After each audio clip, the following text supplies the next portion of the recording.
अपने फ्लैट के बाहर अंजू घूंघट में झाड़ू लगा रही होती है। तभी भारती अपनी सास के साथ ऊपर से नीचे आती है और अपने ससुर के पैर छूकर उनके गले लगती है। आ गए पापा जी आपको रास्ते में थकान तो नहीं हुई? चलिए हम घर में चलते हैं। अरे अंजू जरा संभाल कर, पीछे सीढ़ियां हैं, कम से कम काम करते टाइम तो घूंघट हटा लिया करो। मेरी बहू को तुम्हारी राय की जरूरत नहीं है, अपने काम से काम रखो, समझी? खुद के अंदर तो संस्कार नहीं है और दूसरों की बहू को भी बिगाड़ने पर तुली हो। बहन, जरूरी नहीं है कि जो घूंघट नहीं करती वो संस्कारी नहीं, इसीलिए मेरी बहू को कुछ बोलने की जरूरत नहीं है। अरे अर्चना बस करो, ऊपर चलते हैं। अर्चना भी अपनी बहू के खिलाफ कुछ नहीं सुनती और पार्वती को सुनाकर चली जाती है। अब यूं ही समय ऐसे ही गुजरता है और एक दिन, माँ जी घर में सब्जियां खत्म हो गई हैं। यहाँ घुटनों में दर्द से मेरी जान निकलती जा रही है और तुझे सब्जियों की पड़ी है। ये पकड़ पैसे और बाजार से सब्जियां लेकर आ जा, पर याद रहे सब्जी लेते हुए घूंघट हटना नहीं चाहिए। जी माँ जी, याद रखूंगी। अंजू क्योंकि गरीब घर से आई थी और उसकी हर छोटी बड़ी गलती पर पार्वती उसे उसकी गरीबी का ताना दिया करती थी, इसलिए वो अपनी सास की बात को ध्यान में रखकर और लंबा घूंघट कर लेती है और बाजार जाती है, जहाँ उसकी मुलाकात भारती से होती है। अरे अंजू, तुम बाजार में भी घूंघट करके सब्जी ले रही हो? तुम्हारी सास तो सच में बहुत पुराने ख्यालात की है। तुम्हें इन घूंघट से परेशानी नहीं होती क्या?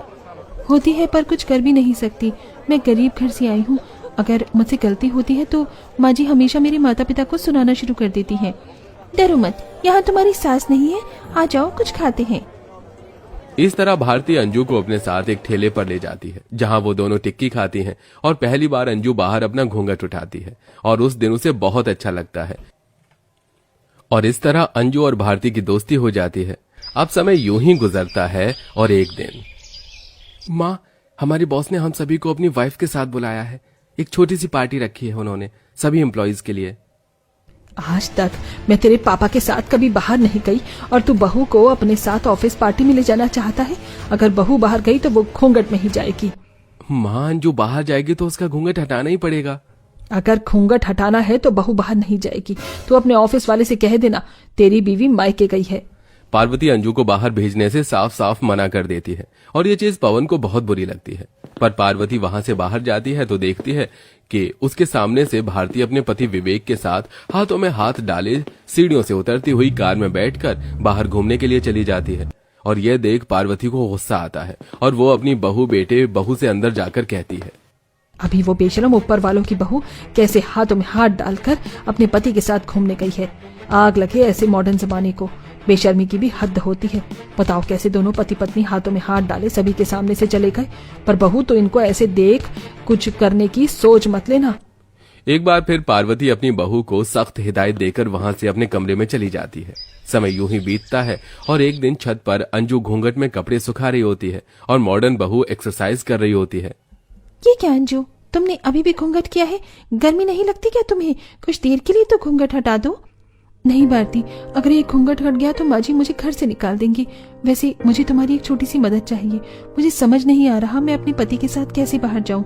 उनके बॉस ने एक छोटी सी पार्टी रखी है और उसमें सभी अपनी वाइफ के साथ आ रहे हैं और माँ जी ने मुझे बाहर जाने से साफ मना कर दिया।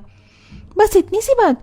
तुम एक काम करो, तुम अपने पति के साथ बाहर जाओ, हम इस घूंघट का फायदा उठाएंगे और तुम्हारी जगह घूंघट में मैं आ जाऊंगी तुम्हारे घर। पर ऐसे तो तुम फंस जाओगी और अपनी फैमिली से क्या बोलोगी तुम? मेरी फैमिली बहुत खुले विचारों की है, तुम टेंशन मत लो। और अब हम दोनों दोस्त हैं, इतनी मदद तो मैं तुम्हारी कर ही सकती हूँ। इस तरह भारती अंजू के कपड़े पहनकर घूंघट करके अंजू की जगह ले लेती है और अंजू अपने पति के साथ बाहर जाती है तो वहीं भारती अंजू बनकर पार्वती को संभालती है। अरे बहू, अब तक पवन घर नहीं आया, एक बार फोन करके तो पूछ कहाँ रह गया वो। वो माँ जी, आज घर वो लेट आएंगे, आप सो जाइए। अच्छा वो तो ठीक है, पर तेरी आवाज को क्या हो गया? बदली बदली सी लग रही है। माँ जी वो गला खराब है मेरा, इसलिए थोड़ी मेरी आवाज अलग सी लग रही है। अच्छा चल ठीक है, पर अब जब पवन लेट ही आ रहा है तो तब तक वो आ नहीं जाता, तू यहीं बैठकर मेरे पैर दबा दे।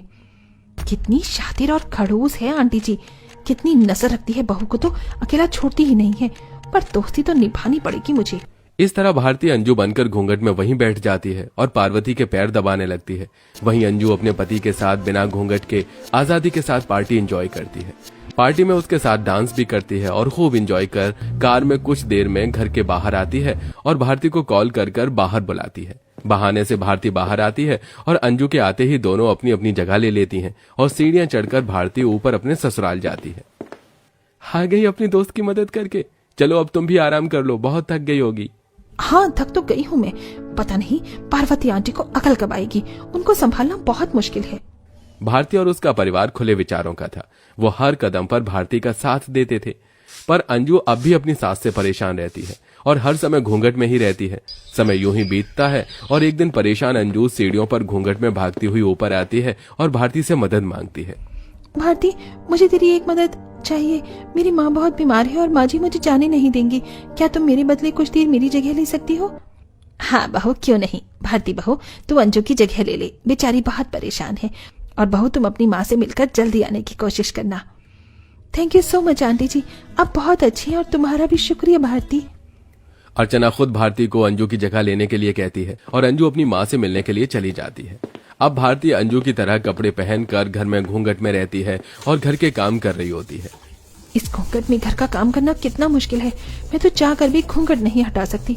अगर उस खड़ूस बुढ़िया ने देख लिया तो बेचारी अंजू भी फंस जाएगी और मेरा भी बैंड बच जाएगा। ये सब सोचकर भारती कभी बर्तन साफ करती है तो कभी घर में झाड़ू लगाती है और कभी पार्वती के लिए खाना बनाती है।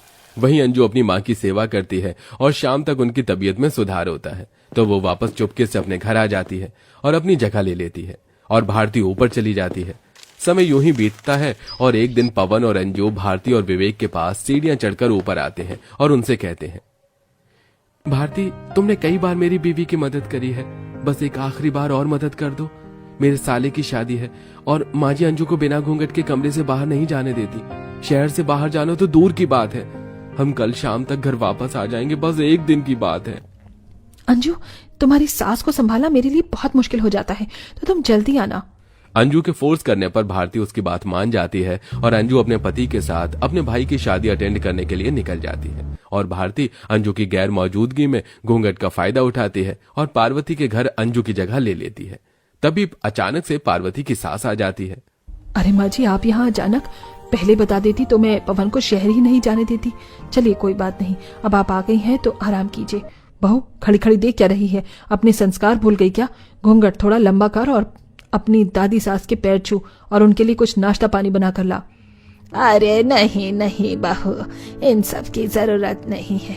तेरी सास पुराने ख्यालातों की है, पर मैं नहीं हूँ ऐसी। तू आराम से मेरे लिए पहले एक कप चाय बना दे बस। दादी सास के कहने पर भारती घूंघट में रसोई में जाती है और थोड़ा सा घूंघट ऊपर करके चाय बनाते हुए खुद से कहती है, इस घूंघट की वजह से तो सांस लेने में भी दिक्कत हो रही है, कुछ दिख भी नहीं रहा, ऊपर से एक और मुसीबत आ गई। कोई आ जाए इससे पहले फिर से घूंघट कर लेती हूँ। बहू, चाय मांगी है तो क्या पहले चाय ही देगी? पहले एक गिलास पानी ले आ। पार्वती की आवाज सुनकर भारती घूंघट में जल्दी से एक गिलास पानी लेकर बाहर आती है, पर उसे सामने टेबल रखा नजर नहीं आता और वो टेबल से टकरा जाती है और पानी पार्वती के ऊपर गिर जाता है। तुझसे एक काम सही से नहीं होता, अंधी कहीं की। टेबल नजर नहीं आ रही थी तुझे? वो माँ जी, घूंघट की वजह से कुछ साफ साफ नजर नहीं आ रहा था।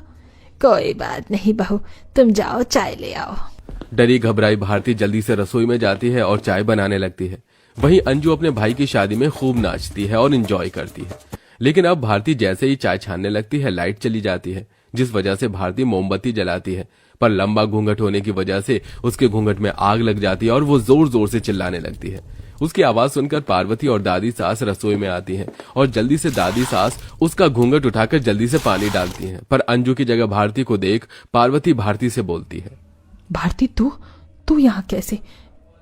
इस घूंघट के पीछे तुम दोनों बहू मुझे इतना बड़ा धोखा दे रही थी। तुमने मेरी बहू को बिगाड़ दिया, ये सब तेरी वजह से हुआ है। माफ करना आंटी, पर मैंने आपकी बहू को नहीं बिगाड़ा। आप उसे पर्दे में रखती हो, कहीं जाने नहीं देती, इसीलिए उसने ये कदम उठाया। चुप कर, मैं अभी तेरी सास को बताती हूँ तेरी काली करतूत के बारे में। तो चुप कर बहू, मैंने तो तुझसे कभी पर्दा नहीं करवाया और तू अपनी बहू से पर्दा करवा रही है।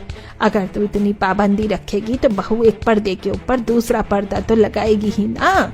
बहू, तेरी बहू की भी जिंदगी है, मैंने तुझे कभी कुछ करने से नहीं रोका, फिर तू क्यों अपनी बहू को कुछ करने से रोक रही है? तुझे क्या लगता है तू पर्दा करवा लेगी तो तू अपने बेटे बहू को अपने कंट्रोल में रख लेगी? एक पर्दा लगवाने के चक्कर में तू दूसरा पर्दा लगवा रही है अपने रिश्तों के बीच में, जिस वजह से तेरा ही रिश्ता खराब हो रहा है। अपने बेटे बहू से अगर रिश्ते सुधारने हैं तो बहू को कुछ छूट दे। अपनी सास के समझाने पर पार्वती को अपनी गलती का एहसास होता है और जब अंजू घर आती है तो पार्वती खुद अपनी बहू का पर्दा हटा देती है और उसे बाकी बहुओं की तरह रहने के लिए कहती है और उससे माफी भी मांगती है। मुझे माफ कर दे बहू, कुछ पुरानी सोच के चलते मैंने तुझ पर इतनी सख्ती दिखाई, पर मुझे ये नहीं पता था कि इस पर्दे के साथ हमारे रिश्तों के बीच एक और पर्दा लग जाएगा और मेरे बेटे बहू मुझसे झूठ बोलेंगे। मुझे भी माफ कर दीजिए माँ जी कि मैंने आपसे झूठ बोला, मुझे भी अपनी गलती का एहसास है। चलिए ये सब भूलकर आगे नई शुरुआत करते हैं। इस तरह नीचे गरीब बहू के मुंह और रिश्तों दोनों तरफ से पर्दा हट जाता है और अब नीचे अंजू के ऊपर भारती दोनों वन परिवार के साथ खुशी खुशी रहती हैं।